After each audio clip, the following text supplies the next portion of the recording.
How do I approach question 5 on English Language Paper 1, AQA? That is, of course, the creative writing question. Well, here I am to give you a few things to consider moving into that very important, very high intensity question. So, the mark scheme is identical regardless of which question you choose, right? The questions are not identical. We need to consider firstly the difference between narrative and descriptive writing as we approach. In our narratives, in the simplest way, this is where students tend to write a story. Okay, key things to think about when writing your story: keep your story short. Okay, and what I mean by that is, in terms of the time within the story, no more than an hour. What examiners don't want to see students doing is spreading themselves very thinly by trying to convey a 3-year, 4-year, 5-year story in 2 pages in a 45-minute piece of writing. Keep it short. Start as close to the end as you can. Obviously, with stories, you need to consider your characters. Okay, describe them. Who they are, what they look like. You need to consider your settings, location. That's something that you can prepare in advance, okay, because that's adaptable.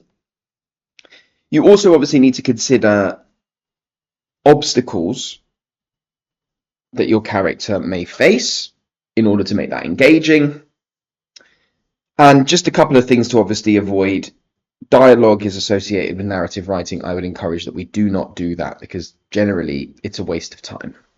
Writing good dialogue is very difficult.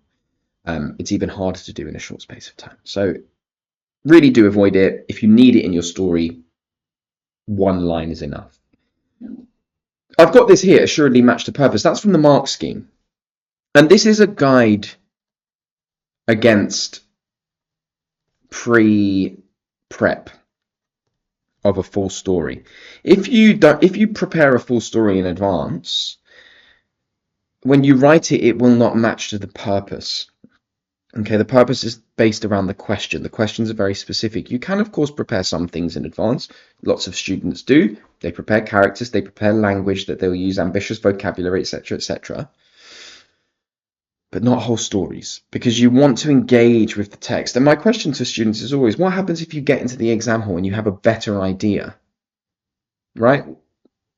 It can put you in a tricky situation. With descriptive writing, it tends to be more focused on things like atmosphere. Okay, so what kind of tone are you building? What kind of environment are you creating? We also tend to focus a lot on the sensory, and I'll come on to that in a moment. You need to think of descriptive writing almost as if you're painting a picture with words, okay, which is obviously slightly different to what we're typically doing with our stories. Now, another student question is often which one gets you more marks. Whichever one you like and connect with the most, that's what's going to pick you up the best marks, okay? Examiners have no preference. Okay, they mark what they have in front of them and they treat each of those stories equally. Now, in terms of a good structure that you can use for your narratives, if you would like, this is something we use here at MES. The G stands for good fortune, so things going well for your characters. The I stands for ill fortune, things going badly for your characters. B is obviously the start, the beginning. E, obviously, end. You have a choice. You can start your character in a great place and take them very quickly to somewhere bad. You can start your character in a terrible place and get them somewhere good. Or you can try to convey something a little more ambiguous where they start somewhere in the middle. Maybe they go up, then they come down, then they go up again. Okay? Again, it's just a way of thinking, how are we going to track our characters' experiences through the story. These then become key moments, key beats. That's what writers often refer to, the beats of your story. What are you heading towards? How are you getting there? Okay, but remember, we keep our stories concise. Keep our stories concise. In terms of description, a good way of thinking obviously around the senses, our visual imagery, our auditory imagery, our tactile imagery, our olfactory imagery, and our gustatory imagery. With this question, if you choose to go for the image, my advice is to split on the page your image up into 5 sections, 5 focuses. Each of these become a paragraph, paragraph 1, paragraph 2, 3, 4, 5.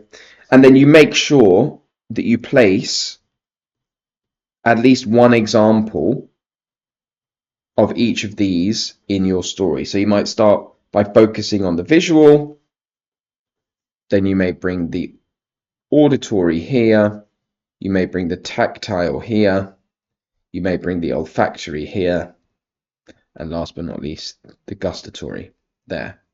And what that means is that you've at least covered each sense at least once, and you're really able to unpick and zoom into detail on each of these. So there you go, a few key approaches for question 5.